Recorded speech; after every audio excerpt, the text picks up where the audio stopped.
ஒரே ஒரு ஊரில் ஒரு ராஜா இருந்தார். அவர் பேரில் மக்களுக்கு ரொம்ப மரியாதை. அவ்வளவு நல்லா ஆட்சி புரிஞ்சுக்கிட்டு வந்தார். அவருக்கு வயசாயிட்டுது. அதனால் ஒரு நாள் அமைச்சரை கூப்பிட்டார். இதை பாருங்கள், எனக்கு வயசாயிட்டுது, அதனால் இந்த அரச பொறுப்பை எல்லாம் நீங்கள் ஏற்றுக்குங்க அப்படின்னார். அதுக்கப்புறம் ராணியை கூப்பிட்டார். வா, நாம் இனிமேல் இங்கே இருக்க வேணாம், காட்டுக்கு போய் தவம் பண்ணலாம் அப்படின்னு கூப்பிட்டார். இந்த செய்தி மக்களுக்கு அறிவிக்கப்பட்டது. மக்கள் உடனே கூட்டம் கூட்டமாக அரண்மனைக்கு வர ஆரம்பிச்சுட்டாங்க. மன்னரை போய் பார்க்குறாங்க. அரசே, தாங்கள் எங்களுக்கு தந்தை மாதிரி.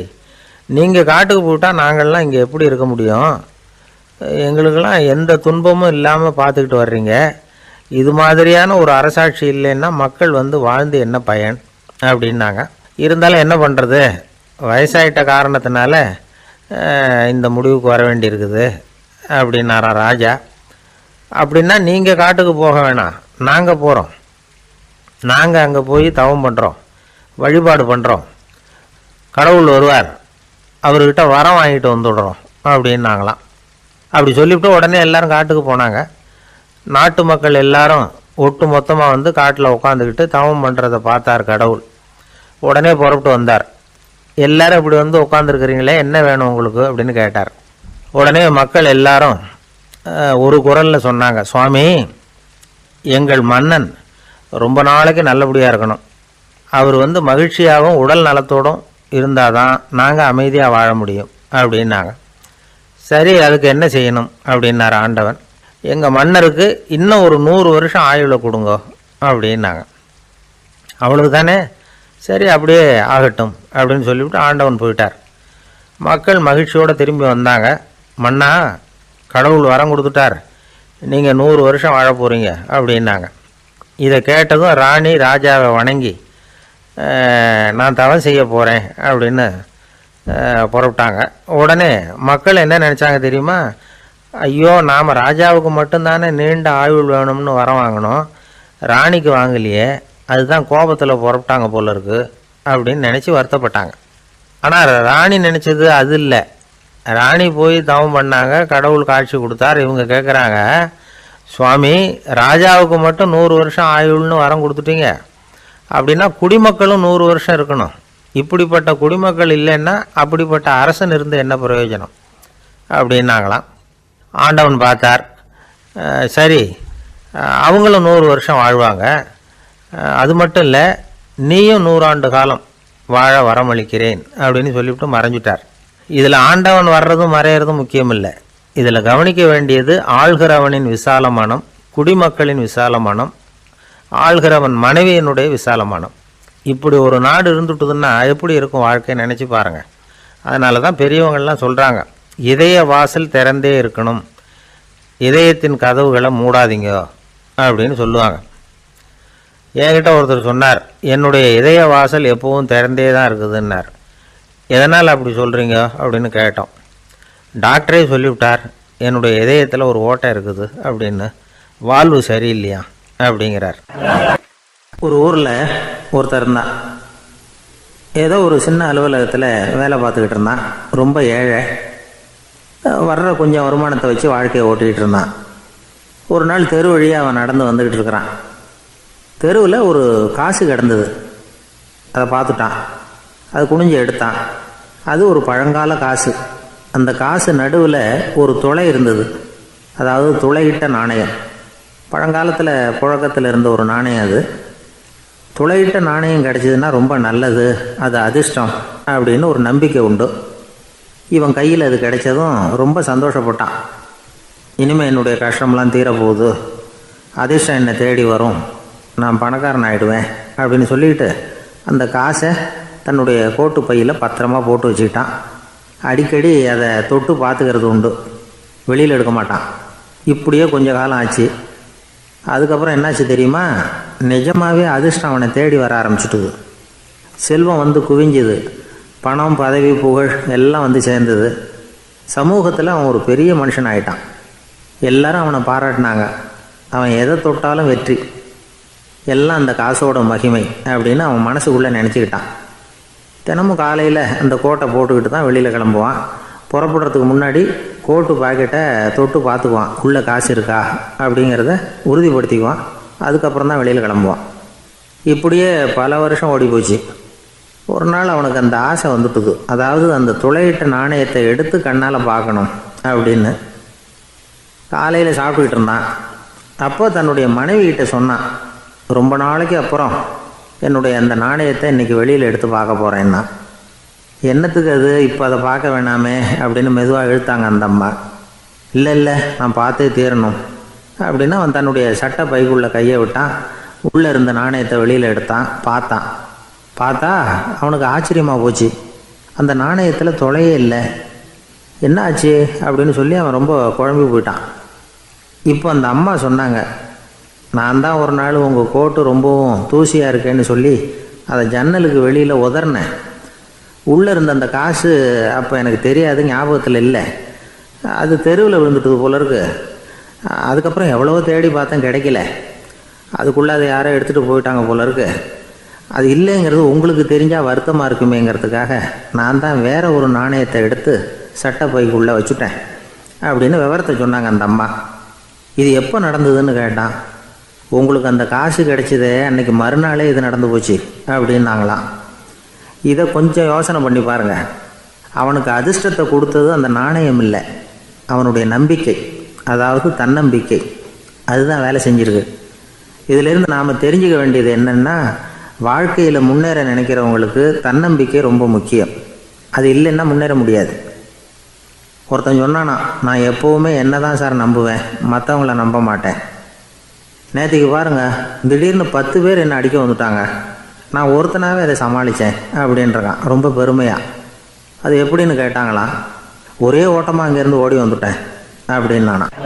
அங்கே ஒரு புதர் தெரியுது இல்லையா, இந்த புதருக்குள்ளே ஒரு சிங்கம் இருக்குது. அந்த பக்கமாக நான் போகிறப்போ வர்றப்போலாம் அது என்கிட்ட வம்பு வளர்க்குது, தகராறு செய்யுது, என் மேலே பாயுது, என்னை தாக்குது, ஏன்னு தெரியல அப்படின்னுது. இதை கேட்டதும் அந்த குரங்கு சொல்லிச்சு, இனிமேல் கவலைப்படாத, இந்த தடவை நான் உன்னை காப்பாற்றுறேன்னுது. அதுக்கப்புறம் ஒரு நாள் அந்த குரங்கும் கழுதியும் அந்த புதர் பக்கமாக போய்கிட்டு இருந்தாங்க. எதிர்பார்த்தது மாதிரியே நடந்தது. அந்த சிங்கம் எதிரில் வந்தது, கழுதியை பார்த்தது, உடனே அது மேலே பாய ஆரம்பிச்சுட்டுது. அவ்வளவுதான். உடனே இந்த குரங்கு என்ன பண்ணிச்சு தெரியுமா, கிடுகிடுன்னு ஒரு மரத்து மேலே ஏறி உட்காந்துக்கிட்டது. அங்கே உட்காந்துக்கிட்டு கீழே அந்த கழுதியும் சிங்கமும் போடுற சண்டையை வேடிக்கை பார்க்க ஆரம்பிச்சுட்டுது. கொஞ்ச நேரம் கழித்து அடிபட்ட காயத்தோடு அந்த கழுதை மெதுவாக நடந்து வந்தது.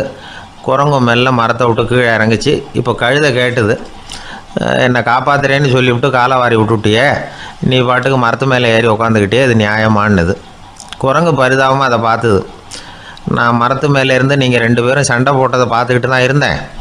உன்னோட சத்தம் தான் அதிகமாக இருந்தது, அது நீ சிரிக்கிற மாதிரி எனக்கு கேட்டுது, அதனால் நீ தான் ஜெயிச்சுக்கிட்டு இருக்க போல இருக்கு அப்படின்னு நினச்சிவிட்டேன்னுது. இன்றைக்கி பல பேர் இப்படி தான் இருக்கிறாங்களாம். யார் ஜெயிக்கிறாங்க யார் தோக்குறாங்கங்கிறத முகத்தை பார்த்து கூட கண்டுபிடிக்க முடியறதில்ல, பேசுகிற பேச்சை வச்சு கூட கண்டுபிடிக்க முடியறதில்ல. தோற்கிறவங்க கூட சிரிக்கிற மாதிரி முகத்தை வச்சுக்கிறான். இன்றைய மனிதர்கள்கிட்ட ஏகப்பட்ட முரண்பாடுகள். பொய் முகங்களோட உலவுகிறவர்கள் தான் அதிகம். உண்மை முகம் எங்கே இருக்குது அப்படிங்கிறத புரிஞ்சுக்கிட்டு நண்பர்களை தேர்ந்தெடுக்கணும் அப்படிங்கிறது ஒரு முக்கியமான கருத்து. கடவுள் இந்த உலகத்தை படைச்சு விட்டு அதுக்கப்புறமும் கொஞ்ச நாள் இங்கேயே தங்கியிருந்தாராம். அப்போ தான் அவருக்கு ஒரு உண்மை புரிஞ்சுதான், இந்த உலகத்தில் தங்கி இருக்கிறது எவ்வளவு இடைஞ்சல்னு. தினமும் மனிதர்கள் தேடி வந்து ஏதாவது புகார் சொல்லிக்கிட்டே இருந்தாங்களாம், எனக்கு அது வேணும் இது வேணும்னு கேட்டுக்கிட்டே இருந்தாங்களாம்.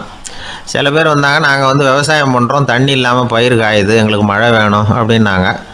அவங்க போனதும் அதுக்கப்புறம் சில பேர் வந்தாங்க, நாங்கள் வந்து மண்பானை செய்கிறவங்க, நிறைய பானை செஞ்சு வச்சுருக்குறோம், மழை பெஞ்சால் எல்லாம் கரைஞ்சி வீணாக போயிடும், அதனால் இன்றைக்கி மழை பெய்யக்கூடாதுன்னாங்க. கடவுள் பார்த்தார், அவருக்கு என்ன பண்ணுறதுன்னே தெரியல, ஏகப்பட்ட குழப்பம், தலையை பிச்சுக்கலாம் போல் இருந்தது, கிட்டத்தட்ட பைத்தியம் பிடிக்கிற அளவுக்கு ஆகிட்டுது. எல்லாருடைய ஆசைகளையும் அவரால் நிறைவேற்ற முடியல, ஏன்னா ஒன்றுக்கு ஒன்று முரண்பாடாக இருந்தது. ஒரு நாள் தன்னுடைய அமைச்சரவையை கூட்டி ஆலோசனை கேட்டார், என்ன செய்யலான்னு சொல்லுங்கன்னார். இது என்ன பிரமாதம், பேசாமல் இமயமலை அடிவாரத்தில் போய் உட்காந்துங்க, யாரும் தொந்தரவு பண்ண மாட்டாங்கன்னாங்க. அங்கேயும் மனிதர்கள் வர ஆரம்பிச்சுருவாங்களேன்னார் கடவுள். சரி அப்படின்னா சந்திரனில் போயிருந்துக்கலாமேன்னாங்க. அங்கேயும் மனுஷன் குடி வர போகிறான் அப்படின்னார் கடவுள். வெகு தூரத்துக்கு அப்பால் உள்ள நட்சத்திர மண்டலத்துக்கு போயிடலான்னாங்க. இதெல்லாம் நிரந்தர தீர்வாகாது, நிரந்தரமாக இந்த மனிதனுடைய தொல்லையிலேருந்து நான் விடுபடணும், அதுக்கு ஏதாவது வழி சொல்லுங்கன்னார் கடவுள். ஒரு வயசான ஆள் வந்தார், கடவுளுக்கு காதோட காதாக ஒரு வழியை சொன்னார். கடவுளுக்கு முகம் மலர்ந்தது, அதுதான் சரி, அப்படியே செஞ்சுடலான்னார். அந்த ஆள் சொன்ன ரகசியம் என்ன தெரியுமா, மனிதனால் அடைய முடியாத ஒரு இடம் இருக்குது, அது வேறு எங்கேயும் இல்லை, அவனுக்கு உள்ளே இருக்குது. அங்கே போய் மறைஞ்சிங்க, அதுக்கப்புறம் மனிதர்களால் உங்களுக்கு தொந்தரவு இருக்காதுன்னார். மனிதன் நினைக்காத இடம் அதுதான். அதாவது உள்ளுக்குள்ளே இருக்கிற உண்மையை புரிஞ்சிக்காம வெளியில் எங்கேயோ அது இருக்கிறதாக நினச்சி வரட்டிக்கிட்டு அலையிறான் மனுஷன். உள்ளே இருக்கிற உண்மை புரிஞ்சால் நாம் தன்னம்பிக்கையோடு தலை நிமிர்ந்து வாழலாம். வேடிக்கையாக ஒரு கதை சொல்லுவாங்க. இதை பாருங்கள், நம்ம பையன் எங்கே பணம் வச்சாலும் எடுத்து விட்றான், என்ன பண்ணுறதுன்னாங்க அம்மா. அப்பா கொஞ்சம் நேரம் யோசனை பண்ணார். அதுக்கப்புறம் சொன்னார், அவன் கண்ணில் படாத இடமா நம்ம வீட்டில் இருக்கிறது ஒரே இடம்தான், அங்கே பணத்தை வை திருட்டு போகாதுன்னார். அது எந்த இடம்னு கேட்டாங்க. அதுதான் அவன் பாட புஸ்தகம், அதில் வச்சிரு, அவன் தொடவே மாட்டான். பாட புத்தகத்தை தொடாமல் பரீட்சையில் வெற்றி பெற முடியாது அப்படிங்கிறத புரிஞ்சுக்கணும். உள்ளே இருக்கிற உண்மையை தொடாமல் வாழ்க்கையில் வெற்றி பெற முடியாது. அதனால் உண்மையை புரிஞ்சுக்கிட்டால் வாழ்க்கையில் வெற்றி நிச்சயம். கத்தியை தீட்டாதே புத்தியை தீட்டு அப்படின்னு ஒரு பெரியவர் புத்தி சொன்னார். அதை கேட்ட ஒரு இளைஞன், அது எப்படி பெரியவரை புத்தியை தீட்டுறது? கத்தியை தீட்டுன்னு சொன்னால் ஒரு கருங்கல்லில் கத்தியை தேய்க்கலாம், புத்தியை தீட்டுன்னு சொன்னால் எப்படி தலையை கொண்டுட்டு போய் தரையில் தேய்ச்சிக்கிட்டு இருக்க முடியுமா அப்படின்னா. அந்த பெரியவர் உடனே புரிஞ்சுக்கிட்டார், இந்த இளைஞனுக்கு புத்தி கூர்மை கம்மி அப்படிங்கிறத புரிஞ்சுக்கிட்டார். அது சரி, அறிவுக்கும் புத்திசாலித்தனத்துக்கும் என்ன வித்தியாசம்? இது ஒரு முக்கியமான கேள்வி. அறிவுன்னா என்ன, புத்திசாலித்தனம்னா என்ன? இதே கேள்வியை சாக்ரட்டிஸ் கிட்ட அவருடைய சீடன் ஒருத்தன் கேட்டானான். ஐயா, அறிவுக்கும் புத்திசாலித்தனத்துக்கும் என்னங்க வித்தியாசம் அப்படின்னு கேட்டிருக்கான். சாக்ரட்டிஸ் நிமிர்ந்து பார்த்துருக்கிறார் அந்த சீடனை. அதுக்கப்புறம் சொன்னாரான், நான் சொல்கிறேன் உன்னுடைய கேள்விக்கு பதில், ஆனால் அதுக்கு முன்னாடி நீ ஒரு காரியம் பண்ணணும்னாரான். என்னங்க செய்யணும் சொல்லுங்கன்றிருக்கான். அதோ பாரு, ஒரு பெரியவர் உட்காந்துருக்கிறாரு, அவர்கிட்ட போ, இங்கேருந்து பக்கத்தில் இருக்கிற அந்த கிராமத்துக்கு போய் சேர எவ்வளவு நேரம் ஆகும் அப்படின்னு கேட்டுட்டு வா அப்படி சொன்னார் சாக்ரட்டிஸ். சரின்னு சொல்லிவிட்டு இவன் போனான். அந்த பெரியவர் முன்னாடி போய் நின்னான். ஏங்க பெரியவரை, இங்கேருந்து அதோ தெரியுத அந்த கிராமத்துக்கு போய் சேர்றதுக்கு எவ்வளவு நேரம் ஆகும் அப்படின்னு கேட்டான். பெரியவர் நிமிர்ந்து பார்த்தார், ஆனால் பதில் எதுவும் சொல்லலை. இவன் மறுபடியும் ஒரு தடவை அதே கேள்வியை அவர்கிட்ட கேட்டான். என்னங்க, நான் கேட்குறது உங்கள் காதில் விழுதா, அந்த கிராமத்துக்கு போய் சேர்றதுக்கு எவ்வளோ நேரம் ஆகும் அப்படின்னு சொல்லி மறுபடியும் கேட்டான். அப்பவும் அவர் பதில் சொல்லலை. உடனே அவன் மனசுக்குள்ளே முடிவு பண்ணிக்கிட்டான், சரி பெரியவர் ஒரு மாதிரியாக தெரிகிறார், புத்தி சுவாதீனம் சரியில்லாத ஒரு மாதிரி தெரியுது அப்படின்னு நினச்சிக்கிட்டே வந்த வழியிலே திரும்பி வந்துட்டான். கொஞ்சம் தூரம் நடந்திருப்பான். இப்போ அந்த பெரியவர் மறுபடியும் கூப்பிட்டார், இளைஞனே இப்படி வாடினார். இவனுக்கு ஒன்றும் புரியல. மறுபடியும் திரும்பி நடந்தான். அவர் முன்னாடி போய் நின்னான். பெரியவர் சொன்னார், தம்பி, இங்கேருந்து அந்த கிராமத்துக்கு போய் சேர்றதுக்கு 5 நிமிஷம் ஆகும் அப்படின்னார். இப்போது அந்த இளைஞன் அந்த முதியவரை ஒரு மாதிரியாக பார்க்க ஆரம்பித்தான். அதுக்கப்புறம் கொஞ்சம் யோசித்தான். பிறகு அவர்கிட்டே கேட்டுட்டான், ஏங்க பெரியவரை, இதே பதிலை அப்போவே என்கிட்ட சொல்லியிருக்கலாமே, என்னை திரும்பி போன்னு சொல்லிவிட்டு பாதி தூரம் போனதுக்கப்புறம் மறுபடியும் கூப்பிட்டு அதுக்கப்புறம் இப்படி சொல்கிறீங்களே, இது நியாயமா அப்படின்னா. பெரியவர் சிரித்தார். அதுக்கப்புறம் சொன்னார், ஏன்பா, நீ எவ்வளவு வேகமாக நடக்கிறேங்கிறத பார்க்காம நீ கிராமத்துக்கு போய் சேர வேண்டிய நேரத்தை எப்படி என்னால் சொல்ல முடியும்? அதனால தான் உன்னை கொஞ்சம் தூரம் நடக்க விட்டு உன்னுடைய நடையின் வேகம், அந்த கிராமம் இருக்கிற தூரம் ரெண்டையும் கணக்கு போட்டு அதுக்கப்புறம் நேரத்தை சொன்னேன்னார். சீடன் வந்து தலை குனிந்தான். அப்படியே திரும்பி வந்து சாக்ரட்டிஸ் முன்னாடி நின்னான். சாக்ரட்டிஸ் இப்போ சொல்கிறார், தம்பி, அதுக்கு பேர் தான் புத்திசாலித்தனம். இந்த அறிவு கூர்மை வந்து எல்லா இளைஞர்களுக்கும் வரணும் அப்படிங்கிறதுக்காகத்தான் கத்தியை தீட்டாத புத்தியை தீட்டு அப்படின்னு பெரியவங்கள்லாம் சொல்லிகிட்டு இருக்கிறாங்க. புத்தியை தீட்டுறவங்கெல்லாம் வாழ்க்கையில் அறிவாளியாகிறாங்க, தீட்டாதவங்க கோமாளியாகிறாங்க. இதுதான் இன்றைக்கி நடக்கிறது. அதனால் அறிவு கூர்மைங்கிறது வேற. இந்த காலத்து ஆசாமி ஒருத்தர் இன்னொருத்தரை பார்த்து கேட்டார், ஏங்க, ஒரு விமானம் இங்கேருந்து புறப்பட்டு 2 மணி நேரத்தில் மதுரைக்கு போய் சேருது. நல்லா கவனிங்க, ஒரு விமானம் இங்கேருந்து புறப்பட்டு 2 மணி நேரத்தில் மதுரைக்கு போய் சேருது அப்படின்னா என்னோடய வயசு என்னன்னு கேட்டார். இவர் கேட்குறதுல ஏதாவது அர்த்தம் இருக்கா? அதாவது இங்கேருந்து புறப்பட்டு 2 மணி நேரம் ஆகுது மதுரைக்கு போகிறதுக்கு, அப்படின்னா என் வயசு என்னன்னு கேட்குறாரு. இதை கேட்ட உடனே அவர் பதில் சொன்னார், அப்படின்னா உங்களோட வயசு 20 அப்படின்னார். எப்படிங்க அவ்வளவு கரெக்டாக சொன்னீங்க அப்படின்னு கேட்டார். வேறு ஒன்றும் இல்லை, எங்கள் பக்கத்து வீட்டில் ஒரு முழு பைத்தியம் இருக்குது, அதோட வயசு 40, அப்படின்னா உன் வயசு 20 தான் இருக்கணும் அப்படின்னார். அறவைத்தியம்னு முடிவு பண்ணிக்கிட்டார். அதனால் வாழ்க்கையில் அறிவு கூர்மைங்கிறது ரொம்ப அவசியம். அந்த புத்திசாலித்தனம் இருக்கிறவங்க வாழ்க்கையில் வெற்றி பெறுவது நிச்சயம். சாலை ஓரமாக அழுதுகிட்டு உட்காந்துருந்தான். பிச்சை எடுத்து சாப்பிட்ற ஒருத்தன் அந்த பக்கமாக வந்தான். இவனை பார்த்தான். ஏன் அழுதுகிட்டு உட்காந்துருக்கிற, என்னாச்சு உனக்கு அப்படின்னு கேட்டான். அதுக்கு இவன் சொன்னான், என்கிட்ட ஒன்றுமே இல்லை, நான் இந்த உலகத்தில் இருந்து என்ன பிரயோஜனம், அதனால தான் அழுதுகிட்டு இருக்கிறேன் அப்படின்னா. உன்கிட்ட மறைஞ்சிருக்கிற புதையல் என் கண்ணுக்கு நல்லா தெரியுது, அது உனக்கு புரியல, அதனால தான் அழுதுகிட்டு இருக்கிற அப்படின்னா. என்னது புதையல் இருக்குதா, உன் கண்ணுக்கு தெரியுதா அப்படின்னு கேட்டான். ஆமாம், எனக்கு தெரியுது. அந்த புதையலை நீ விற்கிறதுக்கு தயாராக இருக்கிறியா அப்படின்னு கேட்டான் இவன். இதை கேட்டதும் அந்த இளைஞனுக்கு ரொம்ப ஆச்சரியமாக போச்சு. என்னது இப்படி கேட்குறானே அப்படின்னு. என்கிட்ட ஒரு காசு கூட இல்லையே, அப்படி இருக்கிறப்போ புதையல் எங்கேருந்து வந்தது அப்படின்னா. இந்த நேரத்தில் அந்த பிச்சைக்காரன் சிரித்தான். இப்படி தான் இந்த உலகத்தில் எல்லோரும் சொல்லிகிட்டு இருக்கிறாங்க, என்கிட்ட ஒன்றுமே இல்லை ஒன்றுமே இல்லைன்னு சொல்லி. ஆனால் அவங்கக்கிட்ட தான் புதையல் இருக்குது. நீ வேணும்னா என் கூட வா, நம்ம நாட்டு அரசர்கிட்ட போவோம், உங்ககிட்ட இருக்கிற புதையலை அவர் நல்ல விலைக்கு எடுத்துக்குவார் அப்படின்னா. அது எப்படி உனக்கு தெரியும்னா, இதுக்கு முன்னாடியும் இது மாதிரி பல பேரை நான் ராஜா கிட்ட அழைச்சிட்டு போயிருக்கிறேன், அதனால தான் உன்னை பார்த்தேன், உன்னையும் கூப்பிட்றேன். நீ சரின்னு சொன்னால் உன்னை அழைச்சிட்டு போகிறேன், உங்ககிட்ட இருக்கிற புதையலை அவர் நல்ல விலை கொடுத்து எடுத்துக்குவார் அப்படின்னு சொன்னான். இவன் இப்படி சொல்கிறதும் அந்த இளைஞனுக்கு ஒன்றுமே புரியல.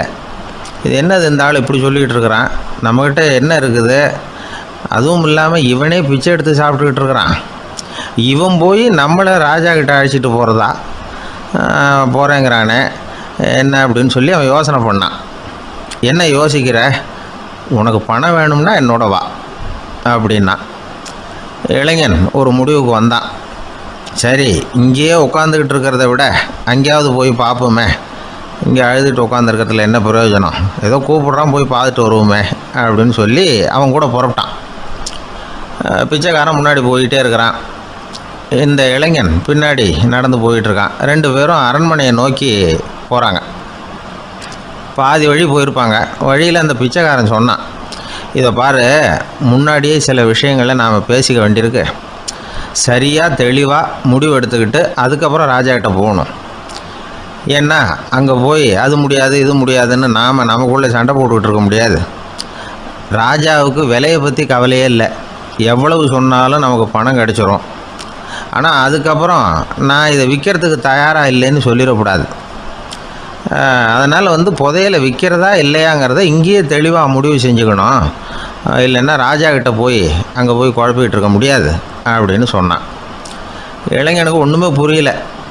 என்ன சொல்கிற நீ, என்கிட்டயா புதையலா, எங்கே இருக்குது அப்படின்னு சொல்லி குழம்பி போனான். இப்போது அந்த பிச்சைக்காரன் சொன்னான், இதை பாரு, இப்போ உதாரணத்துக்கு உன்னுடைய கண்களை எடுத்துக்கோ, அதுக்கு நீ என்ன விலை கேட்டுற போகிற, நான் அதுக்கு ராஜா கிட்டே இருந்து ஒரு 50,000 ரூபா வாங்கி தர முடியும். உன்னுடைய இருதயத்தை கொடுக்குறியா, 20 லட்சம் ரூபா வாங்கி தரேன். மூளையை கொடுக்குறியா, 30 லட்சம் வாங்கி தரேன். என்ன சொல்கிற அப்படின்னு சொல்லி இந்த பிச்சைக்காரன் பேசிக்கிட்டே போகிறான். இளைஞனுக்கு கோபம் வந்துட்டுது. என்ன உளர்ற, உனக்கு என்ன பைத்தியமா, கண்ணையும் மூளையையும் இருதயத்தையுமா விற்பாங்க, என்ன விலை கொடுத்தாலும் அதையெல்லாம் நான் விற்கிறதுக்கு தயாராக இல்லை, நான் விற்க மாட்டேன், அதை கொடுத்துட்டு நான் என்ன பண்ணுறது, இப்படி நான் மட்டும் இல்லை யாருமே இதை விற்கிறதுக்கு தயாராக இருக்க மாட்டாங்க அப்படின்னு சொன்னான் அந்த இளைஞன். இவன் இப்படி சொன்னதும் அந்த பிச்சைக்காரன் வாய் விட்டு சிரிக்க ஆரம்பிச்சுட்டான். இப்போ பைத்தியமானது நானா நீயா, லட்சக்கணக்கான கோடிக்கணக்கான ரூபாய் பொறுமானம் உள்ள பொருள்களை உங்ககிட்டயே வச்சுக்கிட்டு விற்க முடியாதுன்னு சொல்கிற நீ தான் ஏழை, என்கிட்ட ஒன்றுமே இல்லைன்னு மரத்தடியில் உட்காந்து அழுதுகிட்டு இருக்கிறியே அப்படின்னு சொன்னான். இன்றைக்கி பார்த்திங்கன்னா பல பேர் தன்கிட்ட புதைஞ்சிருக்கிற ஆற்றலை புரிஞ்சிக்க முடியாமல் அவதிப்பட்டுக்கிட்டு இருக்கிறாங்க. நம்மக்கிட்ட என்ன இருக்குங்கிறது அவங்களுக்கு தெரியறதில்ல, அதனால தான் என்கிட்ட ஒன்றுமே இல்லைன்னு சொல்லி அழுதுகிட்டு இருக்கிறாங்க. இதை விளங்க வைக்கிறதுக்கு பெரியவங்க சொல்கிற கதை இது. நம்மக்கிட்ட இருக்கிற புதையலை நாம் தான் தோண்டி எடுக்கணும். உண்மையான புதையலுங்கிறது உள்ளே இருக்குது, ஆனால் அதை வெளியில் தேடுற ஆசாமிகள் தான் அதிகம். சராசரி மனித இயல்பு அப்படி. நம்மக்கிட்ட விலை மதிக்க முடியாத பகுத்தறிவு இருக்குது. அதை வச்சுக்கிட்டு வாழ்க்கையில் முன்னேறதுக்கு முயற்சி பண்ணணும். என்கிட்ட ஒன்றுமே இல்லைன்னு நினச்சி ஓரமாக உட்காந்துடக்கூடாது. முயற்சி செஞ்சால் முடியாத காரியம் எதுவுமே இல்லை. ஒரு ரயில்வே ஸ்டேஷன் பக்கம் வெளியில் ஒரு டாக்ஸி நின்றுக்கிட்டு இருந்தது. அந்த பக்கமாக வந்த ஒருத்தர் டாக்ஸி டிரைவரை பார்த்து சொன்னார், ஐயா, உங்கள் வண்டியில் பின் சீட்டில் ஒரு மணி பர்ஸு கிடக்கு, யாரோ மறந்து விட்டுட்டு போயிருக்கிறாங்க அப்படின்னார். இல்லை இல்லை, அது காலி பர்ஸு தான், நான் தான் அதை அங்கே போட்டு வச்சுருக்கிறேன்னார் டிரைவர். ஏன்னு கேட்டார் அவர். இதுக்கு டிரைவர் சொன்னார், அதை பார்க்குற யாராவது அதை எடுத்துக்கலாம்ங்கிற ஆசையிலையாவது சவாரிக்கு வருவாங்க, அதுக்காக தான் போட்டு வச்சுருக்கிறேன் அப்படின்னார். ஒரு வயசான அம்மா ஒரு நாள் ஃபோன் பண்ணாங்க. ஐயா, நான் இந்த தகவல் நிகழ்ச்சியை தினமும் கேட்குறேன், உங்ககிட்ட ஒரு கேள்வி கேட்கணும் அப்படின்னாங்க. என்னங்க அப்படின்னோம். எனக்கு சொந்தமாக ஒரு நல்ல வீடு இருக்குது, வேணுங்கிற அளவுக்கு பணமும் இருக்குது, கணவரும் ரொம்ப நல்லவர், ரிட்டையர் ஆகி வீட்டில் தான் இருக்கிறார், பிள்ளைங்கள்லாம் பெரிய பெரிய உத்தியோகத்தில் இருக்கிறாங்க, அதில் ஒருத்தன் ஐஏஎஸ்ஸு, பணம்லாம் கூட நிறைய கொண்டாந்து கொடுக்குறாங்க. அப்படி இருந்தும் என் மனசில் நிம்மதி இல்லை, வாழ்க்கையில் ஒரு நிறைவு இல்லை அப்படின்னாங்க. ஏன்னு கேட்டோம். அதைத்தான் நான் உங்களை கேட்குறேன், ஏன் அப்படி அப்படின்னு திருப்பி கேட்குறாங்க. எங்களுக்கு ஒன்றும் புரியல.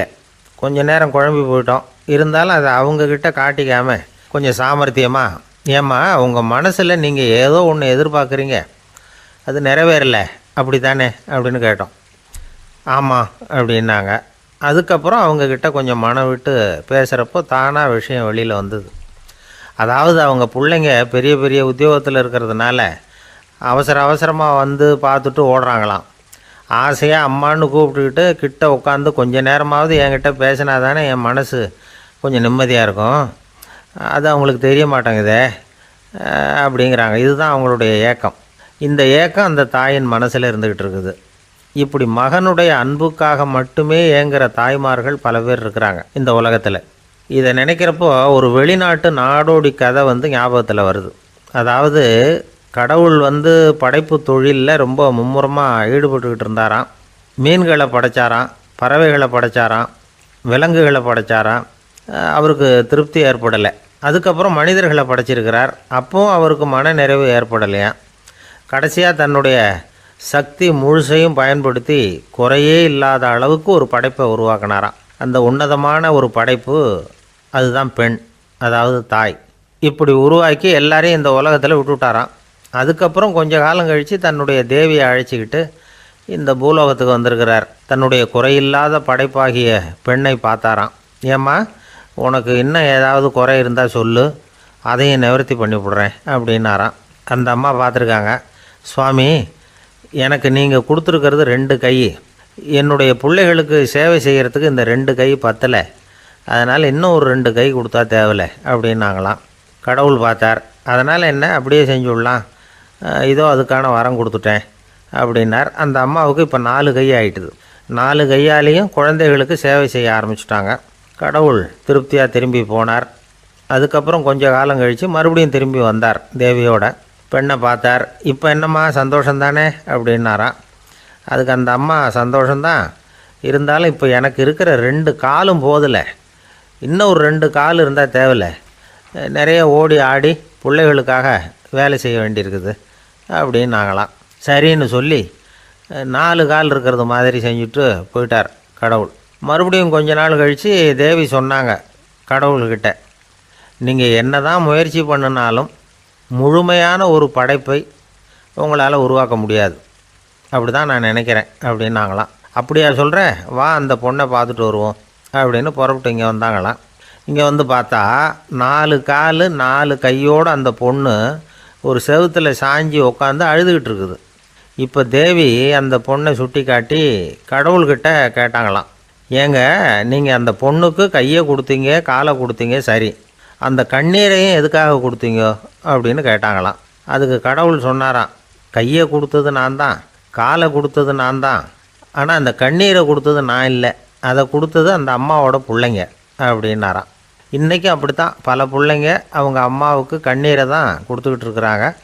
அம்மாவை மதிக்கிற பிள்ளைங்க தான் இன்றைக்கி நல்லபடியாக இருக்கிறாங்கங்கிறது அவங்களுக்கு தெரியறதில்ல. இந்த காலத்து பிள்ளையாண்டான் ஒருத்தன், அவங்க அம்மாக்கிட்டேயும் நல்ல பிள்ளையாக நடந்துக்குவான், மனைவிக்கிட்டேயும் நல்ல கணவனாக நடந்துக்குவான், ரொம்ப சாமர்த்தியம். ஒரு நாள் அவங்ககிட்ட கேட்டாங்க, ஏன்பா உங்கள் அம்மாவும் உன் மனைவியும் சண்டை போட்டுக்கிட்டா நீ எந்த பக்கம் அப்படின்னாங்களாம். வீட்டுக்கு வெளிப்பக்கம் அப்படின்னானான் அவன். வாழ்க்கையில் ரொம்பவும் அடிபட்டு அல்லல் போட்டுக்கிட்டு இருக்கிற ஒருத்தர் வந்தார். மனசு ரொம்பவும் நொந்து போய் பேசினார். இந்த உலகத்தில் மனுஷனாக பிறந்ததை விட மாடாக பிறந்திருக்கலாம் சார் அப்படின்னார். திடீர்னு வந்து என்கிட்ட இப்படி சொன்னால் அதுக்கு நான் என்னங்க பண்ண முடியும் அப்படின்னேன். உங்ககிட்ட வரணும்னு தோணுச்சு, அதனால் வந்தேன் அப்படின்னார். சரிங்க, இப்படி ஒரு யோசனை வந்ததுக்கு என்ன காரணம் அப்படின்னு சொல்லி அவர்கிட்ட கேட்டேன். அதுக்கு அவர் சொன்னார், என் பையனுக்கு வேலை தேடுறேன் கிடைக்கல, பொண்ணுக்கு மாப்பிள்ளை தேடுறேன் கிடைக்கல, வீடு கட்டுறதுக்கு கடன் கேட்குறேன் கிடைக்கல, மாடாக பிறந்திருந்தா இது மாதிரி கவலையெல்லாம் கிடையாதுல்ல, பேசாமல் வைக்கோலை தின்னுக்கிட்டு அசை போட்டுக்கிட்டே கடந்து விடலாமே அப்படின்னார் அலட்சியமாக. அதுக்கப்புறம் தான் அவர் சொன்ன கருத்தை நானும் கொஞ்சம் அசை போட ஆரம்பித்தேன் மனசுக்குள்ளே. இப்போது இயற்கையை பொறுத்த வரைக்கும் அது நாம் எல்லாரும் மகிழ்ச்சியாக வாழணும் அப்படின்னு தான் விரும்புது. விலங்குகள், பறவைகள், தாவரங்கள், அப்புறம் மற்ற உயிரினங்கள் எல்லாமும் நல்லபடியாக இருக்கணும் அப்படிங்கிறது தான் இயற்கையோட விருப்பம். அதில் ஒன்றும் சந்தேகம் இல்லை. இயற்கையோட அமைப்பை கொஞ்சம் கவனித்து பார்த்தா அதை நாம் நல்லா புரிஞ்சுக்கலாம். இருந்தாலும் இந்த ஆள் சொன்னதை கேட்ட பிறகு தான் ஒரு முக்கியமான வேறுபாடு புரிஞ்சுது. அதாவது இந்த உலகத்தில் உள்ள முக்கியமான பிரச்சனைகள் 6. அந்த 6 பிரச்சனைகளும் ஆடு மாடுகளுக்கு கிடையாது, மரம் செடி கொடிகளுக்கு கிடையாது. ஆனால் மனுஷன் அந்த 6 பிரச்சனைகளையும் சந்திக்க வேண்டியிருக்கு. சரி, அந்த 6 பிரச்சனைகள் என்னென்ன தெரியுமா? முதல்ல இந்த ஆடு மாடுலாம் நமக்குன்னு சொந்தமாக ஒரு வீடு இல்லையே அப்படின்னு கவலைப்பட்டுக்கிட்டு இருக்கிறதில்ல. ஆனால் மனிதனுக்கு வீடு தேவைப்படுது. இது ஒரு வித்தியாசம். இப்போ 2வது பிரச்சனை என்னென்னா ஆடை பிரச்சனை. ஒரு கோழியோ சேவலோ நாம் போட்டுக்கிறதுக்கு ஒரு சட்டை இல்லையே அப்படின்னு கவலைப்படுறதில்ல. ஆனால் மனுஷனுக்கு அந்த கவலை உண்டு. சரி, இப்போ 3வது என்னன்னு பார்த்தா கல்வி பிரச்சனை. ஒரு பசுமாடு கவலையோடு நின்றுக்கிட்டு இருக்கு அப்படின்னு வச்சுக்குவோம். நீங்கள் அதுக்கிட்ட போய் ஏன் பசுமாடை கவலையோடு நின்றுக்கிட்டு இருக்கிற அப்படின்னு கேட்குறீங்க. என் கண்ணுக்குட்டிக்கு எல்கேஜியில் இடம் கிடைக்கல, டொனேஷன் கொடுக்கறதுக்கு கையில் பணமும் கிடையாது, சிபாரிசுக்கு யாரை பிடிக்கிறதுன்னு தெரியல, இப்படியா சொல்லிகிட்டு இருக்கோம். அதுக்கு அந்த கவலையெல்லாம் கிடையாது. ஆனால் மனிதனுக்கு அந்த கவலை உண்டு. 4வது என்னன்னு பார்த்தீங்கன்னா வேலைவாய்ப்பு பிரச்சனை. வேலை கிடைக்கலையே அப்படின்னு வேப்ப மரம் கவலைப்படுறதில்ல, ஆனால் மனுஷன் கவலைப்படுறான். 5வது என்னன்னு பார்த்தா கல்யாண பிரச்சனை. எருமை மாடு பசு மாடு எல்லாம் பொண்ணுக்கு மாப்பிள்ளை தேடிட்டாலே இது பேப்பரில் மணமகன் தேவை அப்படின்னு விளம்பரமாக கொடுக்குது, அதெல்லாம் கிடையாது. 6வது என்னன்னு பார்த்தீங்கன்னா பணம் சம்பந்தமான பிரச்சனை. ஆடு மாடுலாம் பணத்தை சேமிக்கணும்னோ ஏதாவது நிதி நிறுவனத்தில் முதலீடு பண்ணணும்னோ நினச்சிக்கிட்டு இருக்கிறதில்ல. பணத்தை எப்படி காப்பாற்றுறது அப்படிங்கிற கவலையும் அதுகளுக்கு கிடையாது. குதிரை வந்து குழம்போடு பிறக்குது, அதனால் அது காடு மேடெல்லாம் கவலை இல்லாமல் தெரியலாம். ஆடு வந்து உடம்பில் ரோமத்தோடு பிறக்குது, அதனால் அது குளிரை பற்றி கவலைப்பட வேண்டிய அவசியம் இல்லை. ஆனால் மனுஷனை பார்த்திங்கன்னா அவன் தான் ஒன்றுமில்லாமல் பிறக்கிறான். ஏன் இந்த பாகுபாடு அப்படின்னு கேட்டால் இதை பற்றி கொஞ்சம் சிந்தித்து பார்க்கணும். அதாவது இந்த சந்தேகத்தை ஒரு பெரியவர்கிட்டையும் கேட்டேன். அவர் சொன்னார் இதுக்கு பதில். அவர் இதே கேள்வியை இயற்கை கிட்ட கேட்டாராம். இயற்கை பதில் சொல்லிச்சான். வேறு யாருக்கும் கொடுக்காத ஒரு வலுவான கருவியை, ஒரு பவர்ஃபுல் வெப்பன் மனுஷனுக்கு கொடுத்துருக்குறேன்னு, அந்த கருவியை உபயோகப்படுத்தி அந்த 6 பிரச்சனையை மட்டும் இல்லை 6 கோடி பிரச்சனைகள் இருந்தாலும் அதையெல்லாம் சமாளிக்கலாம். அது கருவி என்ன தெரியுமா? அதுதான் 6வது அறிவு. அதை உபயோகப்படுத்தினா காலுக்கு செருப்பு தயார் பண்ணிக்கலாம், குளிருக்கு போர்வை தயார் பண்ணிக்கலாம், என்ன வேணும்னாலும் செய்யலாம் அப்படின்னு இயற்கை பதில் சொல்லிச்சான். அதனால் நாம் செய்ய வேண்டியது என்னென்னா இயற்கையை முதல்ல சரியாக புரிஞ்சுக்கணும். இயற்கையின் படைப்பையே நாம் வந்து சரியாக புரிஞ்சுக்கிறது இல்லையா, அதுதான் வேதனை. இந்த கதையை கேளுங்க. இப்போ நகரத்துலேருந்து ஒரு ஆள் கிராமத்துக்கு வந்தான். அங்கே ஒரு சிறுவன் மாடு மேய்ச்சிக்கிட்டு இருந்தான். நகரத்து ஆள் சொன்னான், எவ்வளோ அழகான பசு, அது சரி இதுக்கெல்லாம் ஏன் கொம்பு இல்லைன்னா. இதுக்கு அந்த பையன் பதில் சொன்னான், பசுமாட்டுக்கு கொம்பு இல்லாததுக்கு பல காரணங்கள் உண்டு. கண்ணுக்குட்டியாக இருந்தால் கொம்பு இருக்காது, பசு வளர்ந்து பெருசானதுக்கு அப்புறம் தான் கொம்பு முளைக்கும், இது ஒரு காரணம். சில சமயம் வளர்கிற கொம்பை எடுத்து விடுறது உண்டு, அது ஒரு காரணம். ஆனால் இதுக்கு ஏன் கொம்பு இல்லைன்னு கேட்குறீங்க, அதுக்கு என்ன காரணம்னா இது பசு இல்லை குதிரை அப்படின்னானா.